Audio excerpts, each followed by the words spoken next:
Hello! Soviet tableware porcelain from the USSR is experiencing a renaissance today, and I've prepared a super useful episode for you where you'll find out how much your grandmother's tea set from the china cabinet, which you've been wanting to throw out for ages, is actually worth these days. In fact, you could talk about the history of Soviet porcelain for a very long time. Dozens of factories, hundreds of collections, a tangle of incredible stories, names and events. I tried to find the most interesting and useful information on the topic for you. Pour yourself a glass ideally in a porcelain, one of your favorite drink. Well, let's get started. Soviet porcelain is truly a remarkable phenomenon in that it is a direct continuation of the porcelain of the Russian Empire. They were simply nationalized. They became state-owned, quickly got renamed, their marks were changed accordingly. In other words, the hammer and sickle appeared on the marks right from the very beginning. In fact, if we look at tableware from the 1920s, right from the start, we can hardly distinguish it from pre-revolutionary pieces because they use the same shapes, the same designs, the same models. In other words, the craftsmen remain the same. Here we have an example, this tea set right here. It's a completely Kuznetsov style shape, but this one is actually from a later period. Ours is from the early 1940s, more likely the 1930s to 1940s. Yes, the shape that it is, a classic Kuznetsov barrel. This is already from the 1930s. Yes, the 1930s, the second half of the 1930s. The most characteristic example here they are, the 1920s. Who would say this is from the 1920s? Who would say this is the Soviet Union and not the 19th century? Here you go. Here are the Verbilok pieces. How much does it cost? This whole set is 23,000. Actually, that's not expensive. The reason for the similarity in shapes is simple. A lot of porcelain unfinished factory blanks survive from imperial times. They continue to be used even after the revolution. But of course, over time, they try to move away from bourgeois forms. So, in the early 1920s, artists were tasked with developing new shapes. Kazimir Malevich was part of the working group assigned to implement this idea. In 1923, he came up with a teapot and cups of futuristic shapes. Half cups, Malevich believed, made perfect sense. After all, people only drink from one side of a cup, so the other side can be cut off as unnecessary. And it caused a sensation, especially among foreign collectors. Today, these porcelain architectons are found in museums and private collections. On the official website of the Imperial Factory, a modern 5-piece set based on Kazimir Malevich's sketches is sold starting at 55,000 rubles. A special place in the history of Soviet porcelain is held by propaganda porcelain. This short but vivid period in its chronicle is hard to overlook. And right here, by the way, I have a unique example. Look, it says public catering, the path to a new way of life. Such beauty. He who does not work, does not eat. Proletarians of all countries unite. The reign of the workers and peasants will have no end. These pieces are now the subject of a real hunt. It's almost impossible to find them for pennies at flea markets. More likely, you'll see them at professional auctions, where prices can reach several million rubles. To be fair, it's worth noting that ceramic propaganda pieces were not a Bolshevik invention. Propaganda porcelain was invented during the French Revolution. In the country of the Soviets, propaganda and mass production began luxuriously on former imperial porcelain, a factory in Petrograd which previously served exclusively the Tsar's court. But this is Dulevskaya propaganda porcelain, a unique item, period from 18 to 23 years. In the activities of the state porcelain factory, he is sometimes called Chikonin.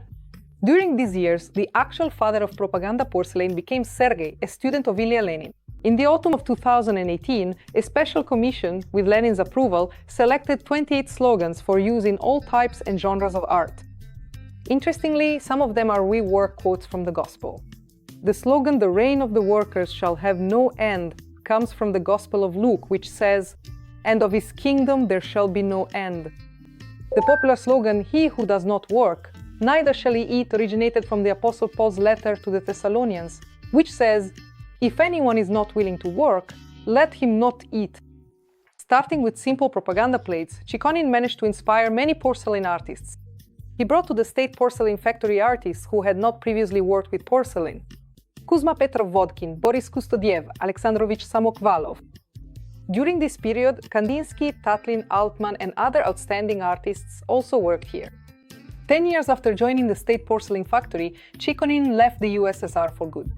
He went on a business trip to France and remained abroad for the rest of his life. Vasily Kandinsky's propaganda porcelain became the USSR's ambassador in bourgeois Europe. More than 90% of the factory's products were ordered for sale abroad. Tableware painted according to Kandinsky's sketches is distinguished by its refined simplicity. Multicolored stripes, circles, rectangles, and other geometric shapes are a kind of continuation of the artist's canvases. Agitational porcelain almost immediately became a collector's item after its appearance, without ever reaching its intended audience.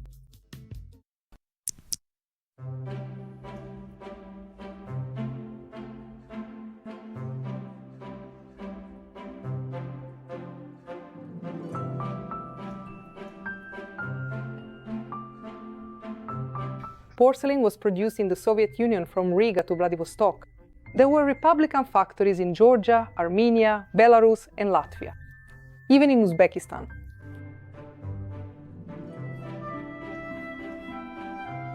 Interestingly, nearly a third of all enterprises were located in Ukraine. Where did porcelain factories emerge? In places where there is this suitable white clay, which allows for this kind of firing. The body, by the way, is an interesting point. Actually, the attribution of porcelain, how to distinguish real, even Chinese porcelain, is that the highest quality is determined by the body. To be 100% sure that this is exactly what you need, it's kind of obvious, you can see it, everything is clear, but to be absolutely certain this is it. This is what a porcelain chip looks like. There should be a specific structure there. It's shell-like, a bit porous. So if a cup breaks, we can be absolutely sure that it was antique Chinese porcelain.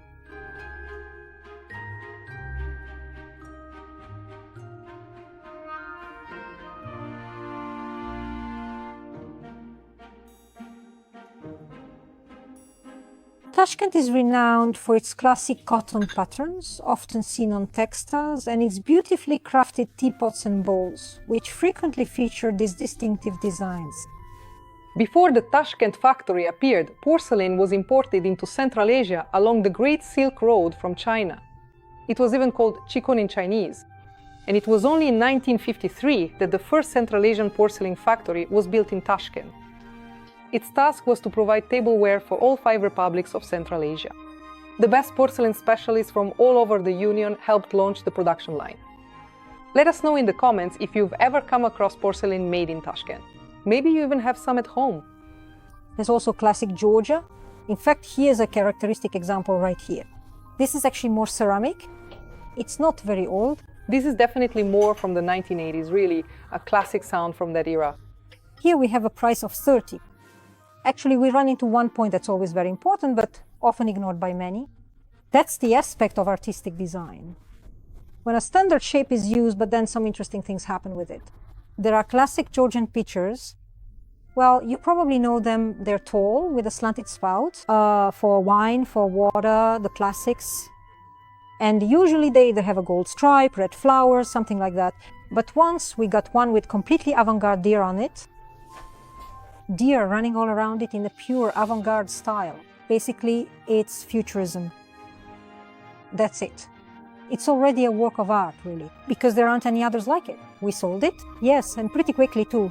How much did it cost? Well, the pitcher ended up going for 8,000, he found it. When the standard price for a Georgian pitcher is 2,000 to 3,000. Amazing. There's an interesting little base here. I won't mention the price just yet. What do you think? Write in the comments how much you think it cost. Right here. There's a price, but for now. I think we can at least show the maker's mark, give a little hint that it's also Georgia Tbilisi, but from the 1960s. Tbilisi from the 60s. So it's quite a rare item. But honestly, Nastya likes it. She likes these kinds of austere designs. I love minimalism. But for me, not so much. It seems a bit too simple to me. Birch tree. Alright, I won't keep you in suspense, I'll tell you. It cost 7,000 rubles. Friends, this little vase costs 7,000 rubles. Why? It's quite expensive. Rarity, age rarity. And this 60s style, there are 2 options. Either people love it and chase after the 60s style, which is all about geometry, minimalism, and these bright splashes of color. Maybe it's just that Georgians charge more? No, that's actually a good question. It's just that the Georgian's name is Konstantin.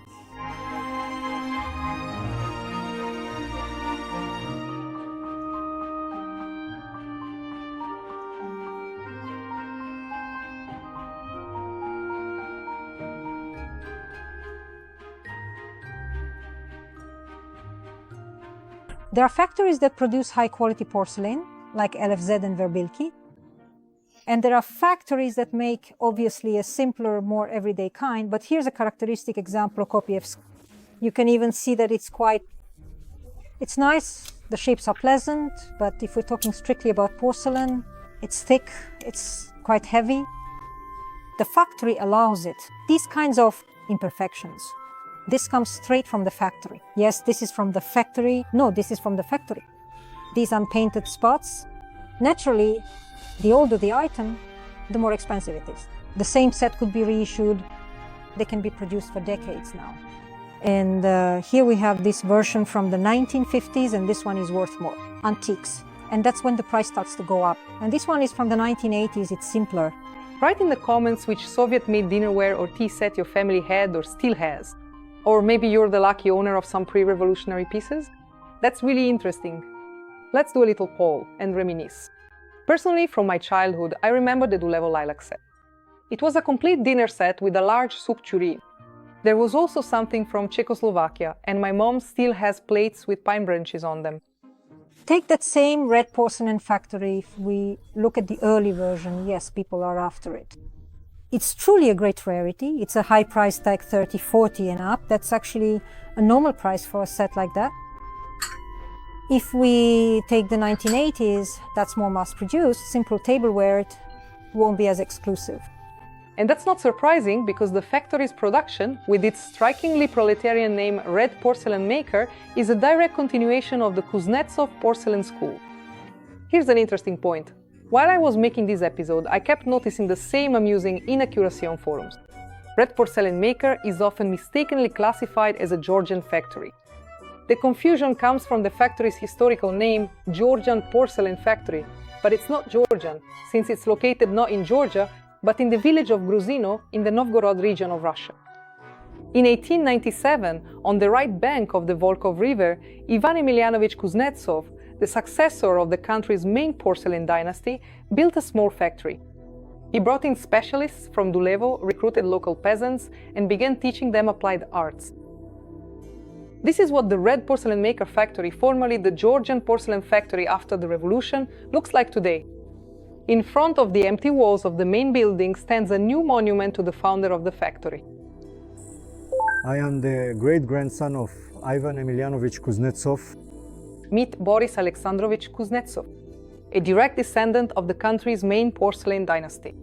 Corresponding member of the Academy of Natural Sciences, he devoted part of his life to testing spacecraft and another part to agricultural sciences. And now, at 75, he spends his time taking care of his house and garden in a village in the south of the Moscow region. Ivan Emelianovich was not poor. He had the significant Volkhov factory, and then there was also the Bronitskaya factory, which was located in the Novgorod province. The Georgian factory, 3 brick plants, and 29 steamships. In 1917, the provisional government approached them saying, "Give us your tableware, we'll sell it and buy food for the entire Novgorod province." There was also a match factory owner named Lapshin. He contributed money as well. And so they bought it. And in 1918, Ivan Emelianovich decided to visit the Georgian factory. At the same time, Red Army soldiers were taking the last warehouse supplies from the plant. A conflict arose. Ivan Emelianovich was taken aside and shot. Well, you see, the workers loved him. And so that he wouldn't be buried according to Christian rites, they threw his body away into the river. The Volkhov. Now Boris Alexandrovich, as much as possible, is restoring the church founded by his great-grandfather in his native village. He is finishing his 3rd book about the family business, which will collect the marks of all the Kuznetsov factories throughout their entire existence. Even before the momentous revolution, the Kuznetsovs had raised this pressing issue with the Tsar's court. How much longer, for example, could this situation possibly continue? Will the Chinese, Germans, and English keep importing their tableware? We can't develop. If it hadn't been for the revolution, Kuznetsov porcelain would have taken over the whole world. The porcelain empire of the Kuznetsovs, of course, deserves a story of its own. At the beginning of the 20th century, this dynasty was in fact a monopoly, not only founding their own factories from scratch, but also buying up many manufactories across Russia. That's why the vast majority of consumers in Soviet times, and even more so now, have no idea that these cheap, unremarkable plates from, say, Peskov or Zik are actually a touchpoint with a grand history.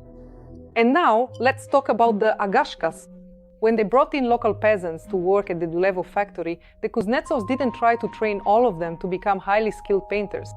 The demand for cheap products among ordinary people was growing. They needed to make things beautiful, inexpensive, and in large quantities. That's why the peasant women artists, often named Agafia Likoa popular name, at the time would paint directly with their fingers. They painted lush roses on the porcelain. Without even realizing it, they were creating one of the symbols of Russian porcelain, Agashka rose. Antiques, all antiques are always insanely expensive. I think everyone who has never encountered it in real life really believes, well, they really think that it's all about millions or tens of thousands. But actually that's not the case. You can easily buy a pre-revolutionary item for 2,000 to 3,000 rubles. Here's an example. Here it is. So, well, here you go. This one, for instance, needs restoration. By the way, there's a price tag here. How does that affect it, by the way? Is it before 700? No, it's a cup with a saucer. Yes. If it were intact, it would be about 2.5 to 3 times more expensive. Will there be a price for restoration? The price will go up, but not by much. This is also Kuznetsov, but here actually we don't have it. The hallmark, that happens quite often. And this isn't porcelain, it's faience. So if you hold it in your hands, it's more porous. It's heavier, rougher, denser, but at the same time, its structure feels almost soft. But there aren't many in such good condition, they're quite rare. This is top-grade faience, Apaka. This is what is valued very, very highly. There really isn't much of it, simply because of how rarely it has been preserved. So if you happen to come across a delicate bourgeoisie set, but with the marks of sickles and pennants, then most likely, in your hands is a real treasure. From the transitional period of the 1920s, 30s. We will continue to explore the topic of Soviet porcelain production in the next episode. We'll start right away with the 1930s. The second part promises to be fiery. We'll go over the most popular post-war collections, the very ones that most people still have in their china cabinets. We'll talk in more detail about prices and investing in porcelain. Subscribe to the channel so you don't miss it. Thank you to everyone who becomes a channel sponsor. You help us grow. If you enjoyed this episode, share it on social media. Well, that's all from me. See you next time.